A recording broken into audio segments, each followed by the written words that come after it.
प्रिय विद्यार्थियों, आज गीता जयंती है। आप सबको गीता जयंती के पावन पर्व की हार्दिक शुभकामनाएं।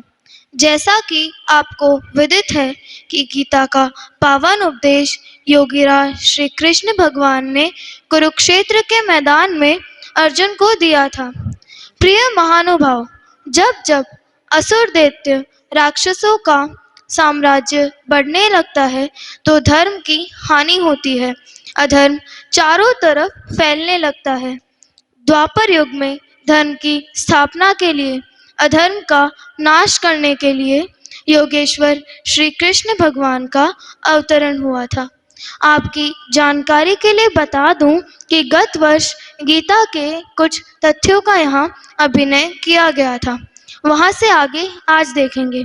दृश्य उस समय का है जब कुरुक्षेत्र के मैदान में कौरवों की तरफ से युद्ध के शंख फूके जाने लगे। युद्ध के लिए कौरवों की सेना तैयार हो गई थी, तो श्री कृष्ण और अर्जुन ने भी अपने दिव्य शंख बजाए, जिससे ये सबको सूचित हो गया कि अगर कौरव युद्ध के लिए कटिबद्ध है तो पांडव भी युद्ध के लिए तैयार हैं। लेकिन जब कुरुक्षेत्र में अर्जुन ने देखा कि वहां पिता, दादा, आचार्य, मामा, भ्राता, पुत्र, पौत्र तथा सखा सब युद्ध के लिए खड़े हैं, तो यह दृश्य देख करके अर्जुन अपने स्वधर्म से, अपने क्षत्रिय धर्म से विमुख होने लगता है और श्री कृष्ण से युद्ध करने के लिए मना करता है। हे केशव, मुझे सब लक्षण विपरीत दिखाई दे रहे हैं। युद्ध में अपने बंधु बांधवों की हत्या करके कुछ भला होने वाला मुझे नहीं दिखाई पड़ता। हे कृष्ण, मुझे विजय की इच्छा नहीं है और ना ही अब राज्य की इच्छा है, ना सुखों की इच्छा है। हे गोविंद, हमें राज्य लेकर क्या करना है? भोगों का भोग कर क्या करना है? जीवित रहकर भी क्या करना है? हतो वा प्रापस्यसि स्वर्गम जित्वा वा भोक्ष्यसि महीम तस्मा दुत्तिष्ठ कौन्ते युद्धाय कृत निश्चय। अगर तू युद्ध में मर गया तो स्वर्ग को जाएगा और जीत गया तब तो पृथ्वी का राज भोगेगा। इसलिए हे कुंती पुत्र, युद्ध के लिए निश्चित करके उठ खड़ा हो। यहाँ पर श्री कृष्ण अर्जुन को कर्म योग का उपदेश कराते हैं। हे जनार्दन, अगर तेरे मत के अनुसार कर्मयोग की अपेक्षा सांख्य योग श्रेष्ठ है, तो हे केशव, तू मुझे युद्ध रूपी इस भयंकर कर्म में क्यों लगा रहा है? हे निष्पाप अर्जुन, मैंने पहले भी यह बतलाया है कि इस लोक में जीवन की दो निष्ठाएं, दो प्रवृत्तियां हैं, दो मार्ग हैं।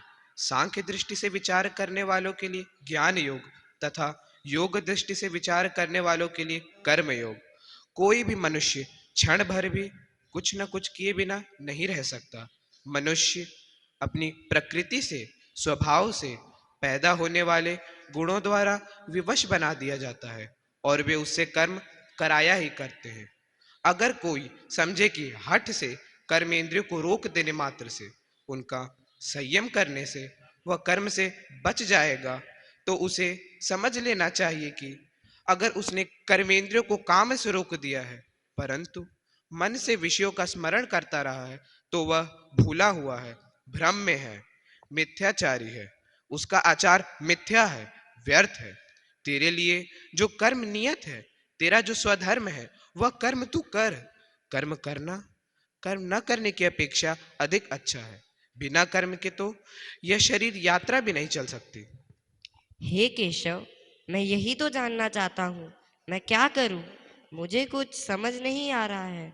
मेरी बुद्धि निर्णय नहीं कर पा रही है। मेरा मन मूढ़ होता जा रहा है, ज्ञान शून्य होता जा रहा है। कर्म की उत्पत्ति ज्ञान से होती है। ज्ञान की उत्पत्ति अक्षर अविनाशी परमेश्वर से होती है।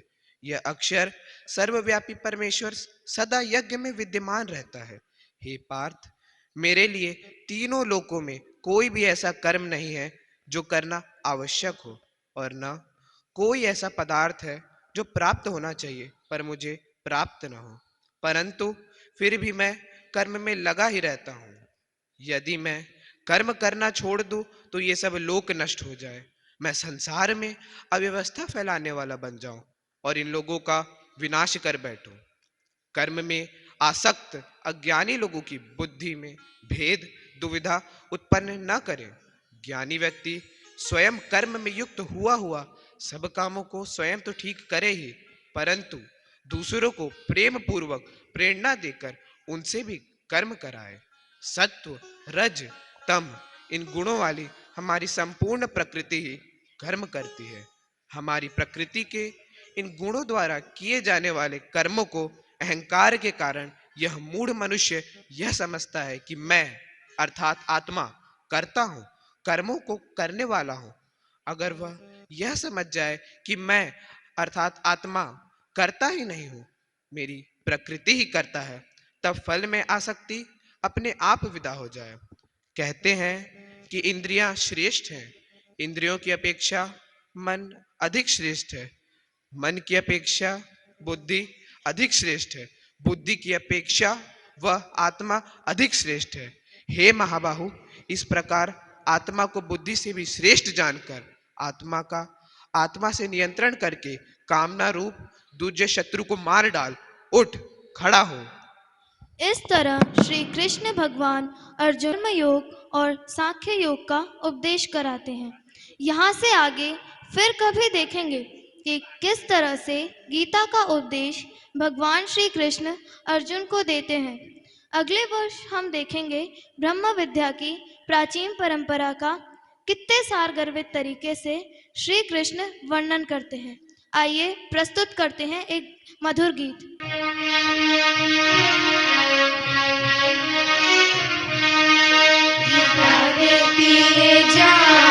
है योगी सबसे महान, गीता देती ये जान है योगी सबसे महान। यह अनमोल मिला, इस व्यर्थ गवाओ ना, इस व्यर्थ गवाओ ना।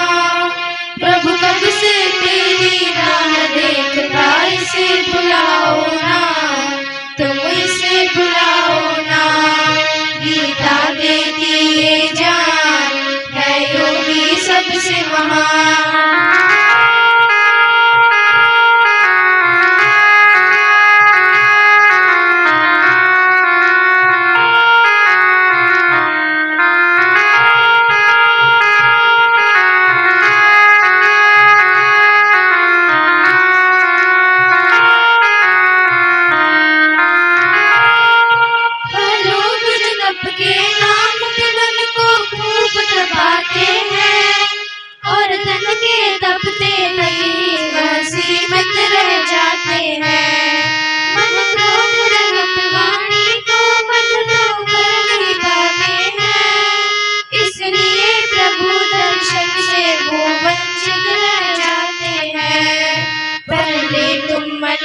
शुद्ध करो,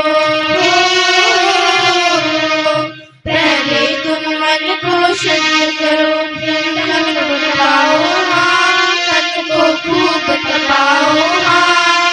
प्रभु कब से तेरी राह देखता, इसे बुलाओ ना, तुम इसे बुलाओ ना। गीता देती ये जान है योगी सबसे महान।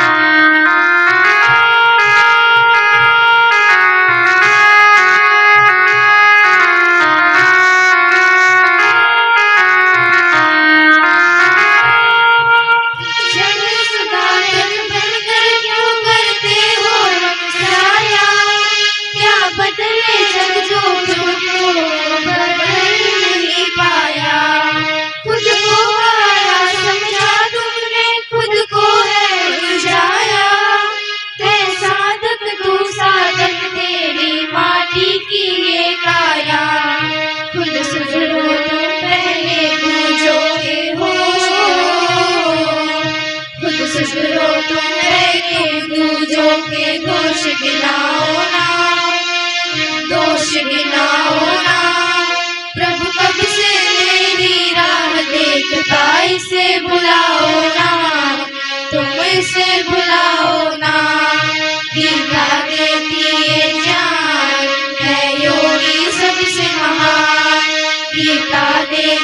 ये ज्ञान है योगी सबसे महान।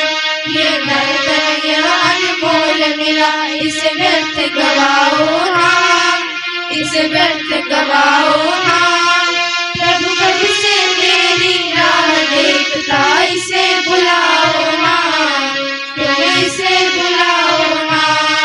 गीता देती ये ज्ञान है योगी सबसे महान। गीता देती ये ज्ञान है योगी सबसे महान। गीता देती ये ज्ञान है योगी सबसे महान।